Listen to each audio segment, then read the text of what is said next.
গিলে ফেললাম ভাই। পরিস্থিতি ভালো না। কোথাকার থু কোথাকা ফেলে পরে দেখা যাবে যে অগ্নিসন্ত্রাস হয়ে যাচ্ছে, ভাঙচুর হয়ে যাচ্ছে, মাঠার হয়ে যাচ্ছে।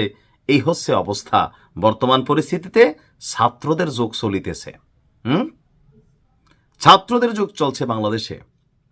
ভাবা যায় যে সামান্য একটু কফ ফেলাকে কেন্দ্র করে গতকালকে ড্যাফোডিল ইউনিভার্সিটি এবং সিটি ইউনিভার্সিটির মধ্যে যে নারকীয় দৃশ্য আমরা দেখলাম, এই ছাত্রদের মধ্যে আসলে কি হয়ে গেল হঠাৎ করে?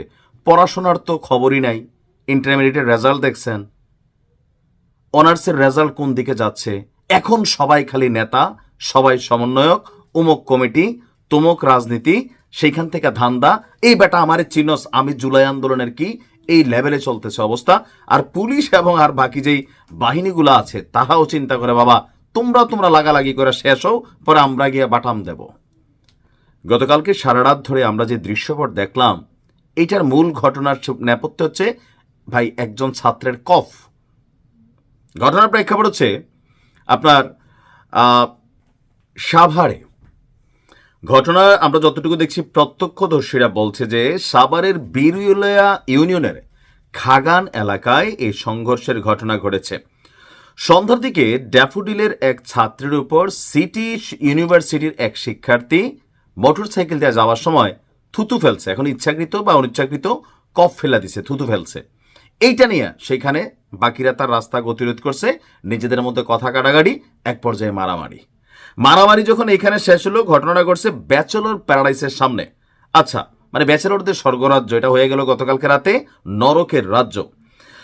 তো রাত 9টার দিকে এখানে যখন তর্কাতর্কি শেষ হয়, রাত 9টার দিকে সিটি ইউনিভার্সিটির নতুন গজাইনা পোলাপাইন আছে 40-50 জন শিক্ষার্থী, রড, ইট, তারপর হচ্ছে আপনার দেশীয় অস্ত্র, পাটকেল, এগুলো নিয়ে ড্যাফোডিল শিক্ষার্থীদের একটা আবাসিক মেসের মধ্যে তারা হামলা চালায়। সম্ভবত যখন হামলা চালিয়েছে তখন ড্যাফোডিল ইউনিভার্সিটির কোনো শিক্ষার্থী আবার এটাকে ফেসবুকে লাইভ করছে। এই লাইভ দেখা স্বাভাবিকভাবে ড্যাফোডিলের যারা ছাত্র আছে তাদের তো আর বিষয়টা হজম হয় নাই। মুহূর্তের মধ্যেই হাজার উপরে ছাত্র এখানে জড়ো হয়ে যায়। এরপরে সিটি ইউনিভার্সিটি যে ছাত্ররা আছে তাদেরকে ধোলাই। এক পর্যায়ে সিটি ইউনিভার্সিটির দিকে সম্ভবত তারা এগিয়ে যায় এবং কি সেখানে দুই পক্ষ সংঘর্ষে লিপ্ত হয়। কলেজ বাস অনেকগুলা ভেঙে ফেলছে, মাইক্রোবাস ভেঙে ফেলছে। একটা ব্যাংকের শাখা ছিল, লুটপাট করা হয়েছে।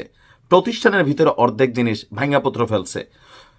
তো এই পরিস্থিতি দেখা দুই কলেজের যারা প্রক্টোরিয়াল বডি তারা আসছে, আইসেও কিন্তু খুব বেশি নিয়ন্ত্রণ করতে পারে নাই।